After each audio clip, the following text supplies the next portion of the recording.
Fala, Lucas do Bando, fala Fiel, como é que estão? Vocês estão belezinha, rapaziada? Mais um pré-jogo aqui no canal. Daqui a pouquinho, né, às 18h30, diretamente da Neoquímica Arena, vamos ter Corinthians e Palmeiras, mais um derby no ano, derby do ano, né? É o sétimo derby? Acho que é o sétimo derby, né? Tivemos 3 pelo Campeonato Paulista, 2 do Campeonato Brasileiro das 5, mais 2 da Copa do Brasil das 7, isso mesmo, né?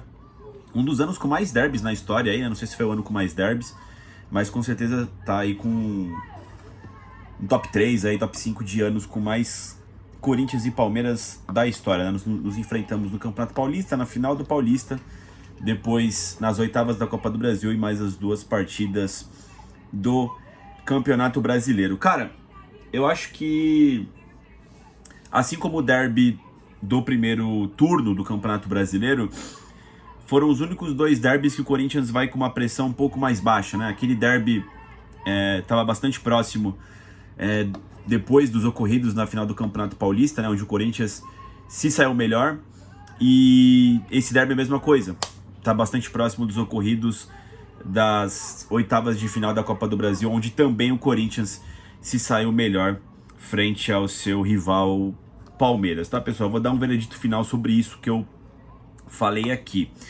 O Corinthians, como vocês bem sabem, vem de 2 boas vitórias, né? Venceu o Vasco da Gama semana passada, né, no São Januário por 3-2, e depois venceu no meio de semana o Atlético Paranaense por 1-0 na ida das quartas de final da Copa do Brasil lá na Arena da Baixada, né, pessoal? E agora pega o Palmeiras, né? Ou seja, o retrospecto do Corinthians é interessante nesses últimos 2 jogos, não é tão interessante ver no Campeonato Brasileiro, é uma vitória nos últimos 10 jogos, né, aqui contra o Vasco. O Corinthians está em crescente, mas precisa ainda de números no Campeonato Brasileiro, né?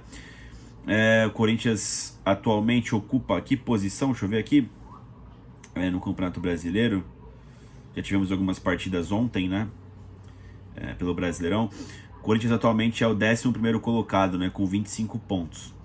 O Palmeiras está bem lá em cima, né? Tá com 42 pontos. Algumas partidas a serem jogadas, né? Tá próximo ali da liderança, brigando com o Cruzeiro e com o Flamengo. Vou pegar aqui os últimos jogos do Palmeirinha, depois de ser eliminado pela gente na Copa do Brasil, tá? Chegaram no momento ali bastante crítico, né? Xingaram o Abel Ferreira, pensei que até que ele seria demitido, né? Mas a Leila Pereira, com mãos de ferro, lá governa, né? As coisas são feitas do jeito dela, né? Aparentemente as crises externas não atingem muito o Palmeiras internamente, né? Mas enfim, depois de ser eliminado em casa pelo Coringão, a porcada venceu o Ceará no Ananias por 2-1, depois meteu 4-0 no Universitário, já na Libertadores, né? Lá no Peru, venceu o Botafogo no Engenhão por 1-0, depois empatou em casa a volta da Libertadores, né, com 0-0 com o Universitário, meteu 3-0 no Sport também, na Arena Barra Funda, na última segunda-feira. Ou seja, né, o Palmeiras aí se reequilibrou, né? Se reequilibrou depois do episódio da eliminação para o Coringão, né? Tomou 3-0 no agregado, né? Perderam Itaquera, depois perderam lá na Barra Funda e foram eliminados com veemência, né? E esse clássico eu acho que eles vêm com uma oportunidade de revanche, né? O Palmeiras aí tá vivo ainda na Copa Libertadores, então acredito que eles vejam esse clássico como uma oportunidade de se recuperar moralmente, né? No ano, né? O Palmeiras tem uma muito boa equipe, né? A verdade seja dita, né? Estão muito mais equilibrados do que a gente em muitas situações, né, pessoal?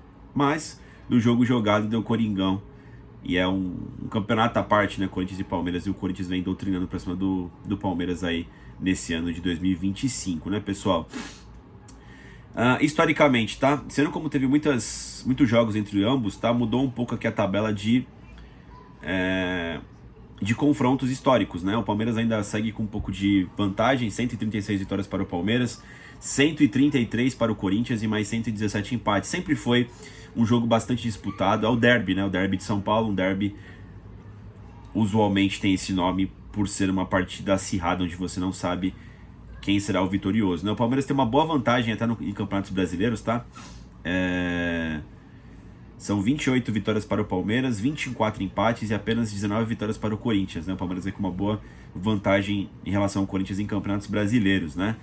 A partida vai ser na Neoquímica Arena, vantagem para o Coringão. Foram 22 jogos, né? 9 vitórias do Corinthians, 7 empates e apenas 6 vitórias do Palmeirinha, né, rapaziada? Então, assim, um jogo muito equilibrado, não será diferente de hoje, né? Diferente do Palmeiras, que não tem muitos desfalques, o Corinthians está repleto de desfalques que vocês já bem sabem, né? José Martínez, Yuri Alberto, André Carrilho, né? Tem alguns retornos sim para esse jogo, como o retorno de Raniel. O Memphis Depay deve figurar entre os titulares, né? Enfim, mas o Corinthians aí veio bastante desfalcado, né? O Matheus Bidu também não joga e nem o Mateuzinho, né? Os dois laterais titulares do Coringão. O Corinthians está com um problema aqui, o maior problema na verdade é a lateral direita, né? Porque, ó, segundo aqui os treinos aqui que foram vistos aí, né? Ou conseguiram informações do meu timão, o Corinthians deve ir a campo com o Hugo Souza. Na lateral direita tem a dúvida, né? Entre Charles, Félix Torres ou Kaká.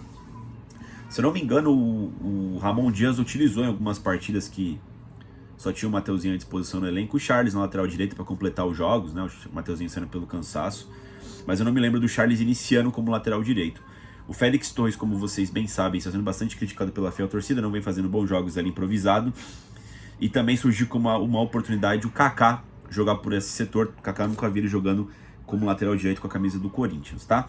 A verdade é que o Corinthians perde bastante com a ausência, né, com a não participação do Mateuzinho na partida, até porque o Corinthians não tem um lateral direito reserva oficialmente, né, um lateral especialista na área, né, um cara da posição, né. O Léo Manac é muito ruim, foi emprestado pro Criciúma, e o Torres até que fez algumas partidas boas, né, jogou bem contra o Santos e acho que contra o Novo Horizontino, se eu não me engano, mano, lá no início da estadia do Dorival, né. Depois o Torres fez partidas terríveis, né, enfim, vem entrando muito mal e comprometendo sim a defesa do Corinthians, né? Então acho que o Dorival tá pensando aí num plano B, pode ser o Charles, né? A zaga titular, André Ramalho e Gustavo Henrique. Na lateral esquerda, o Matheus Bidu tá suspenso também, tomou o terceiro cartão amarelo, né, contra o Vasco da Gama, e vai jogar o Angileri. Eu acho que o Corinthians não perde tanto aqui, tá? Embora o Bidu viva grande fase, o Angileri também tá bem. O meio-campo tem o retorno do Raniel, né?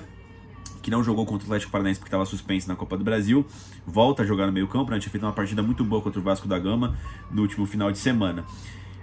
Os dois volantes de saída devem ser o Breno Bidon e o Maicon.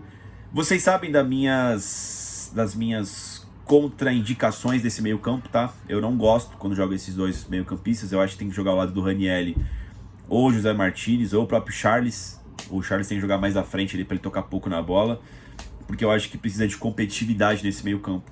Não acho que o Bidon e o Maicon ofereçam isso, tá? Mas enfim, tomara que dê tudo certo.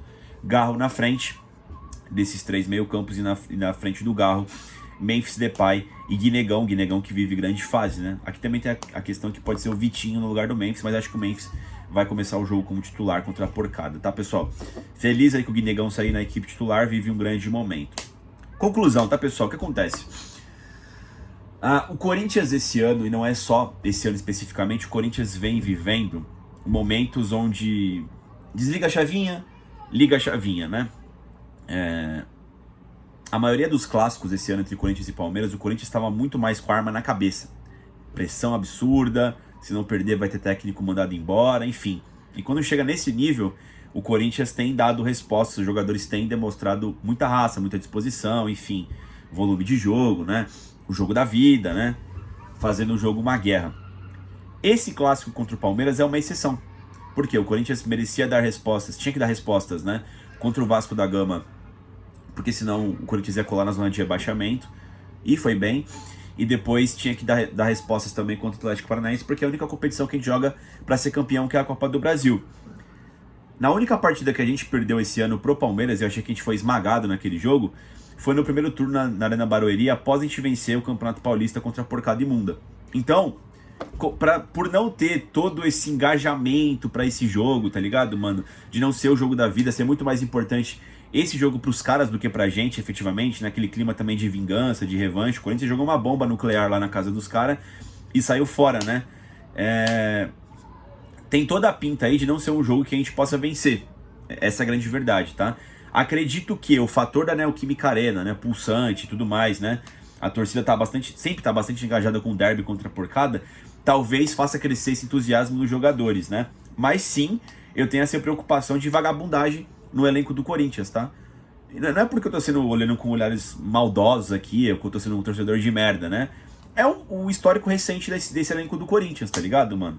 E eu acho que tem que mudar. Seria importantíssimo que mudasse isso hoje, justamente contra a Porcada. Não tem como ter, mais motivação do que um jogo desse. Neoquímica Arena, abarrotada, clássico, derby. Sei que é mais importante pro lado deles, mas pra gente também tem que ser importante. Sempre tem que ser importante as partidas do Corinthians, né? Espero que esse modus operandi do Corinthians mude para esse jogo e que a gente também encare com seriedade essa partida. Até porque vai ter a volta da Copa do Brasil contra o Atlético Paranaense só daqui 10 dias.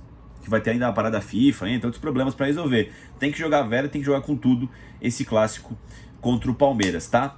Eu acho que o jogo vai ser empate, tá? Pra ser sincero pra vocês. Mas não desconfio aí de 1x0 Coringão, gol do Guinegão. Ficaria feliz pra caramba, tá? Se isso acontecesse aí. O gol do menino da base, Guinegão, que tá caindo nas graças da torcida, tá? Enfim, quero saber de vocês. Quero saber o que vocês esperam pra esse clássico. Enfim, se os desfalques vão apertar o Corinthians ou não, né? Tem um campo dos comentários aí pra vocês deixarem suas opiniões. Estarei presente na Neoquímica Arena. Vou comparecer mais uma vez esse ano lá pra apoiar o Coringão. Sem sombra de dúvidas, e trago pra vocês ainda hoje, espero, né? O pós-jogo. E espero que com a vitória do Coringão pra cima da porcada imunda, birrebaixada e sem mundial. Dito isso, deixa o like no vídeo, se inscreva no canal e vai Corinthians!